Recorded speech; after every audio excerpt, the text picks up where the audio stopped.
আসসালামু আলাইকুম। সুফিয়া কুকিং হাউসের পক্ষ থেকে আমি সুফিয়া সকল দর্শককে আমন্ত্রণ জানাচ্ছি আমার নতুন আরও একটি ভিডিও দেখার জন্য। আজকের ভিডিওতে আমি নিয়ে এসেছি গরুর মাংসের তেহারির রেসিপি। বাসায় থাকা মাত্র 500 গ্রাম মাংস দিয়ে আমি এই তেহারিটা করেছি। এত অল্প পরিমাণ মাংসের সাথে 3 পোয়ার কাছাকাছি চাল নিয়েছিলাম, তারপরেও যথেষ্ট মজা হয়েছিল এই তেহারি। চলুন আর কথা বাড়াবো না, শুরু করে দিচ্ছি আজকের রেসিপি গরুর মাংসের তেহারি। এর জন্য এখন আমি চালটা মেপে নিচ্ছি। এখানে আমি মোট 3 কাপ চাল নিয়েছি, যেখানে প্রতি কাপে 250 গ্রামের সামান্য কিছু কম হয়। চালটুকু ভিজিয়ে রাখছি 15 মিনিটের জন্য। এখন মাংসে মশলাগুলো দিয়ে দিচ্ছি 1.5 চা চামচের মতন লাল মরিচের গুঁড়া। এখানে রয়েছে 1/2 চা চামচের মতন ধনিয়া গুঁড়া। এখানে রয়েছে 1/2 চা চামচের একটু কম জয়জয়ত্রীর গুঁড়া। এই ছাঁকনিতে রয়েছে ধুয়ে রাখা 1 চা চামচ শাহি জিরা। এখানে রয়েছে 1/2 কাপের মতন পেঁয়াজ বাটা। এখানে রয়েছে 1/2 টেবিল চামচের একটু বেশি আদা বাটা। এখানে রয়েছে 1/2 চা চামচ রসুন বাটা। আমি রসুন বাটা খুব কম ব্যবহার করি, তাই এখানে খুব সামান্য দিয়েছি।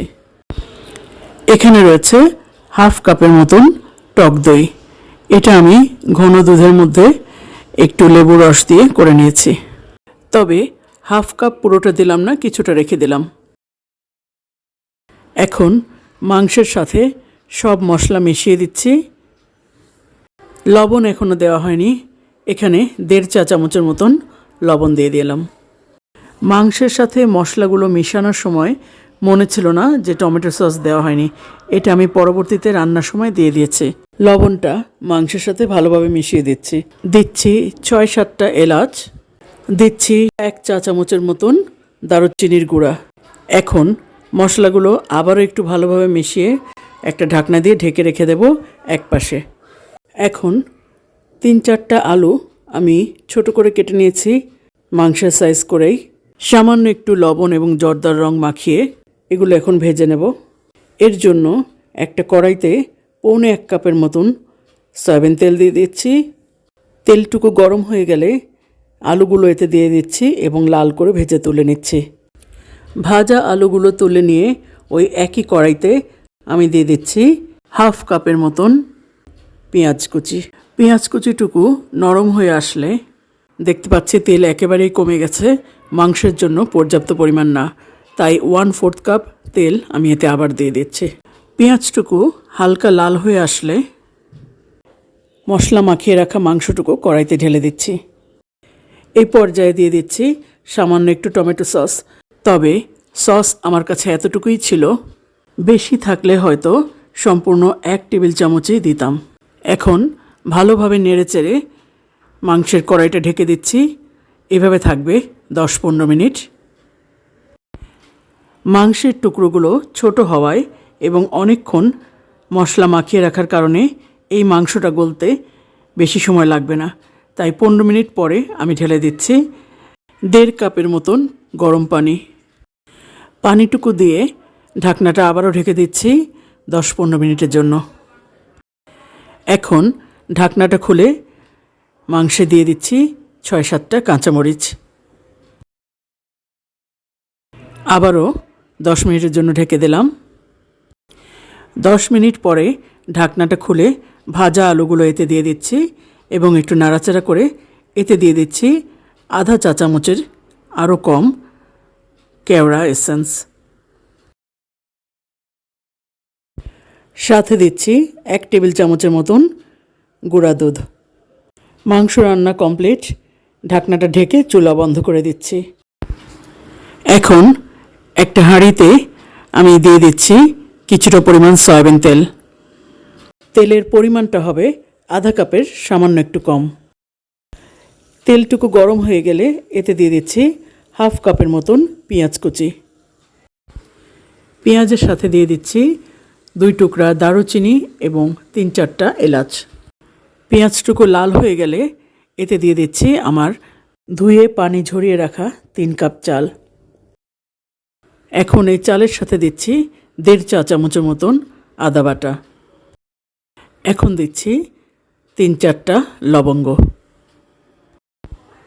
ভালোভাবে চালটাকে নেড়ে দিচ্ছি, একটু ভাজা ভাজা করে নেব এই 4 থেকে 5 মিনিটের মতন।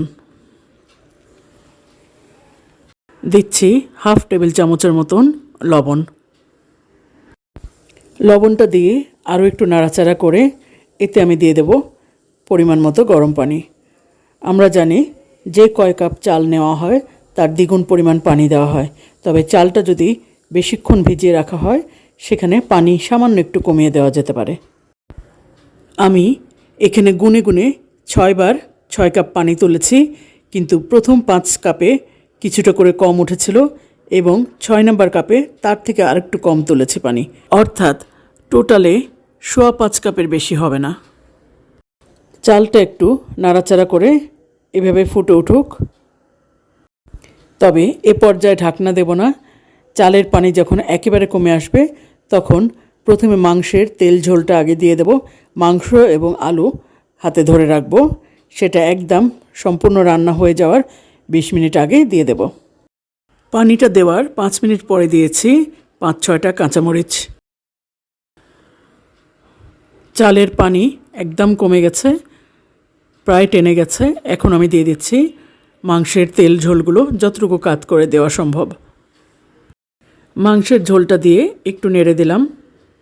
এখন হাঁড়ির ঢাকনাটা ঢেকে দিচ্ছি 10 মিনিটের জন্য। এই পর্যায়ে আগুন আছে মিটমিটে আঁচে। একটা লবঙ্গ দিয়ে হাঁড়ির ঢাকনার ছিদ্রটা বন্ধ করে দিচ্ছি। 5 মিনিট পর ফিরে আসছি। 5 মিনিট পর হাঁড়ির ঢাকনাটা খুলে কড়াইতে থাকা মাংসের তেল ঝোল সহ মাংস আলু সব ঢেলে দিচ্ছি এই চালের উপরে। মাংসটা দিয়ে এখন ভালোভাবে তলার ভাত উপরে এনে মাংসটা তলায় দিয়ে দিচ্ছি, ভালোভাবে মিশিয়ে দেওয়া আর কি। এখন হাঁড়ির ঢাকনাটা ঢেকে দিচ্ছি। ঢাকনাটা ঢেকে পাশের চুলায় গরম হতে দেওয়া তাওয়ার ওপর হাঁড়িটাকে রেখে আবারও নিয়ে আসছি এই চুলায় মিটমিটে আঁচের উপর। এভাবে থাকবে 10 থেকে 15 মিনিট। এরপর পরিবেশন করে নেব। আমার রান্না কমপ্লিট হয়ে গেছে, একটু নেড়ে এরপর পরিবেশন করে নিচ্ছি। তৈরি হয়ে গেল আমার আজকের বিফ তেহারি। দর্শকবৃন্দ, আমি আশা করি আমার আজকের রেসিপি এবং ভিডিও আপনাদের কাছে ভালো লাগবে। যদি ভালো লাগে আমার ভিডিওতে একটি লাইক দিয়ে দেবেন, আর যারা এখনও চ্যানেলটি সাবস্ক্রাইব করেননি দয়া করে সাবস্ক্রাইব করে আমার পাশেই থাকুন। ফিরে আসবো খুব শীঘ্রই নতুন কোনো ভিডিও নিয়ে। ততক্ষণ পর্যন্ত সবাই ভালো থাকুন। আল্লাহ হাফেজ।